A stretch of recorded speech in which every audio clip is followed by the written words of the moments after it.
Hi friends, ఆగండి. మీ అందరికీ కూడా ఒక మంచి చేపల పులుసు అయితే చూపించబోతున్నాను ఈరోజు. నేను ఎప్పుడు చేసుకున్న నా స్టైల్ ఇలానే చేసుకుంటాను. మరి ఆంధ్ర గోదావరి స్టైల్ ఈ చేపల పులుసుని ఖచ్చితంగా ఒకసారి పూర్తి వరకు చూడండి, మీకే అర్థమవుతుందనమాట. నేను ఎప్పుడు కూడా ఈ ఫిష్ మసాలా అంటే చేపల పులుసులో వేసుకోవడానికి ఈ ఫిష్ మసాలా అయితే రెడీ చేసుకుంటానండి.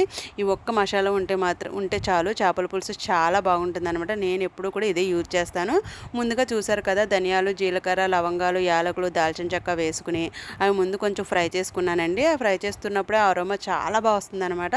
అవి కొంచెం ఫ్రై అయ్యాక అవి పక్క ప్లేట్లోకి పక్కన తీసి పెట్టుకోవాలి. అవి కొంచెం చల్లారేలోపు ఈలోపు మనం చేపల పులుసుకి ఎక్కువగా ఆయిల్ వేసుకుంటేనే బాగుంటుంది. తగినంత ఆయిల్ వేసుకుని అందులో ఒక ఉల్లిపాయ కోసానండి, పెద్ద సైజు ఒక ఉల్లిపాయ, ఇంకా అలానే 4 పచ్చిమిరకాయలు కోసి నేనైతే ఆయిల్లో వేసి ఫ్రై చేసుకున్నాను. అందులో పసుపు, ఉప్పు వేసి ఫ్రై చేసుకున్నాను. తర్వాత ఇంకా అందులో మనం కారం వేసుకోవాలన్నమాట. కారం కూడా నేను ముందుగానే ముక్కలకు కొంచెం పట్టించానండి. సో ఇందులో కూడా కారం పడుతుంది.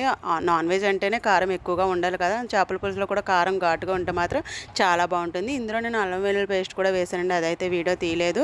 అండ్ ముక్కలకు కూడా పట్టించేసాను. ముందు ఆ ఫిష్ తీసుకురాగానే కూడా దాన్ని వాష్ చేసేసి ఆ ముక్కలను వాష్ చేసేసి వాటికి మసాలా అయితే పట్టించేసి పక్కన పెట్టుకున్నాను ఒక హాఫ్ అన్ అవర్ ముందు.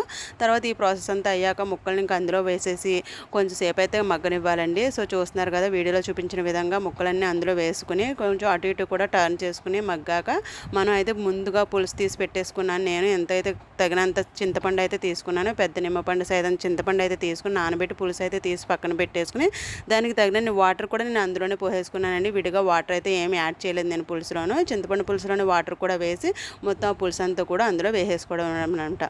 ఇది కూడా ఇందులో ఈలోగా పులుసు అంతా దగ్గరకు వచ్చేలోపు మనం ఇందాక ఫ్రై చేసి పెట్టుకున్న మసాలా ఉన్నాయి కదండి, మసాలా దినుసులు, అవి అయితే మనం పౌడర్ చేసుకోవచ్చు. చూడండి, ఇలాగ పులుసు అయితే దగ్గర పడుతుందండి. నేనైతే మాత్రం ఇంకా మసాలాను అయితే ఇంకా పౌడర్ చేసుకుంటున్నాను అనమాట.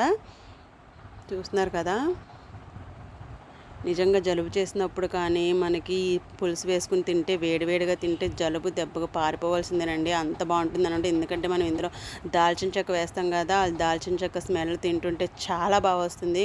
నా మాట నమ్మకపోతే మీరు ఖచ్చితంగా ఒకసారి ఇలా ట్రై చేయండి, మీరు సూపర్ అంటారనమాట. ఖచ్చితంగా ట్రై చేసి నాకైతే కామెంట్ చేయండి.